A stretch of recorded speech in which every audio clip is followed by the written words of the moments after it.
So welcome back to Brands Hatch, the British Superbikes Round 5. We are sat here this afternoon with Asher Durham.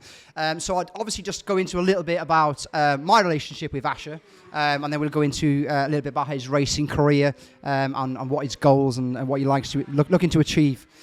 So obviously I decided on the back of a conversation with Leon Haslam from your performance last year. Leon approached me and said, got a very talented young rider, very promising, needs a bit of assistance with sponsorship. So obviously we're glad he stepped in there with AR Spencer UK to support you this year. So what I'd like to do is just start about your racing career, really. So if you can just give everyone a little bit of insight into where you started, why on earth you decided to get into motorcycle racing, and how your career has been so far up until the start of this season. Yeah, so my career started when I was sort of 6 years old, watching Rossi on the TV and telling my dad that I really wanted a bike to go ride. And then for Christmas that year we got a little like Pee-wee 50 motocross thing, and then hit the fields on it, and then kind of all of a sudden we started to go to the racetrack on the little crosser, and then but my desire was always to get to tarmac. That was sort of where it was always going to go and lead to. And then eventually I convinced him to buy me a mini moto. We got a mini moto, and then sort of when it's fab racing now, and on sort of that sort of go-kart tracks on these little bikes. Did that for a few years, and then sort of kept progressing, you kind of earn your badges, if you like, and then you move up one step. And then I think it was 2012. Actually, someone just showed me a picture when I was yay high, and I was 13 years old. I was the smallest, youngest, and lightest ever rider in the paddock on a 125. I had 20 kilos of ballast added onto the bike because I was that. To keep you on the bike. Yeah. Well, power of the bike. To keep it so the other bikes, so it wasn't a straight line disadvantage. Right. The power, okay. Yeah. the power so to weight. Totally get that. Yeah. So brilliant. That was my introduction to kind of British Superbikes on the 125s, and then see everything went from 2 strokes to 4 strokes. I've been around on the Moto 3 style, GP style bikes for a very long time. Had a fair few successes in that. But yeah, always keep pushing and sort of see what the future holds. Yeah, excellent. So, I mean, I've got to know you just by, watching you sort of come through and race.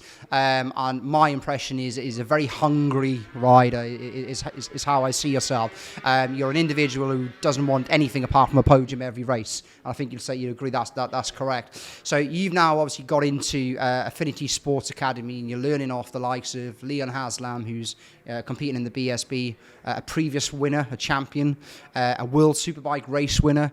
Obviously, you're then learning expertise from the likes of Rocket Ron Haslam. I mean, there's no school like it that has this sort of area of talent, plus the team that surrounds it. I mean, how important is it to have a team like that supports you throughout your career? It's so good. You'd have, like, obviously on the track, you feel these different sensations. You ride with different riders, you see where they're quicker, slower, whatever. You can go straight to either of those two and kind of converse with them, and you'll find a solution pretty fast. Like it speeds up the process of learning so much quicker. As I say, like, I've been on Moto 3s before, and they're GP style bikes, and then moving on to the Kawasaki 600, it was like my head just kind of exploded because my style had suited that bike.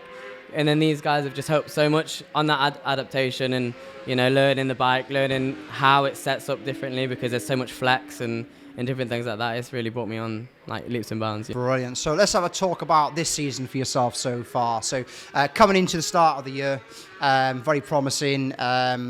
I feel you've had a bit of an unlucky season so far, but I mean, we're not even, we're about halfway through the season. There's a long way to go. And even after, you've had a good few crashes, as I'm sure you'll admit yourself. One maybe your fault, one not your fault. It's just, I suppose, the lack of racing there.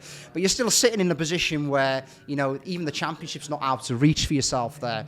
I mean, how do you feel the season's gone? And, what would you like to change in the coming meetings? So, coming into this year, obviously I wanted to win, like, as you do every year. I think I expected to be winning or on the podium every race this year. We were fighting for the lead in the first race, and then obviously had a little incident, and since then we got taken out in the race after, and the momentum kind of stalled a little bit. But I think at the last round we found our feet again, and we got another podium, and I think we got we were 100th off the lap record and stuff like that. So we're back where we should be, and we can keep that momentum now from this point in the season and keep going. The season's, we've got a long way to go. Like you say, the championship's not out of reach; it's still there. I think the confidence as well that you gain from a race like you've had. You're going into this race on the back of some real improvements there.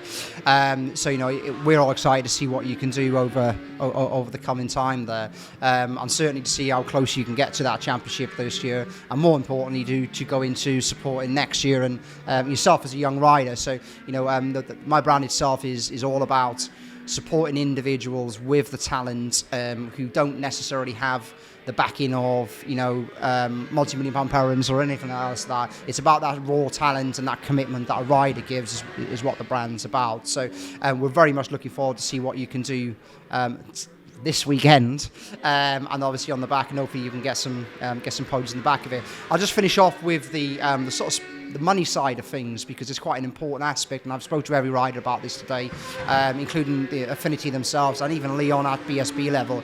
It's an expensive sport, and if you have an incident, that costs money. If you you require sponsorship. So obviously you've got a sponsorship with ourselves here, which will continue to support you hopefully throughout the rest of your career. What would you like to say to anyone else who'd like to get involved, as sponsoring yourself?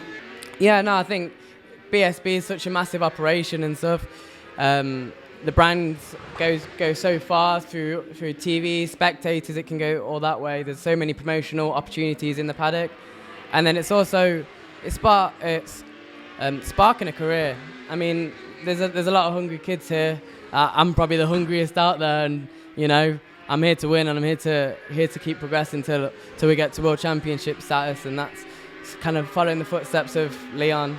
That's what it's all about, and I think it's going through the journey together as a sponsor is important. I think it's very important for a business, and it's also important to keep athletes coming through. I mean, it's such a financially important sport, and it's hard for people that sometimes have the talent to then bring that forward. Yeah, excellent. So obviously this is Asher Durham, and hopefully we'll see you on the podium this weekend. So thank you very much, Asher.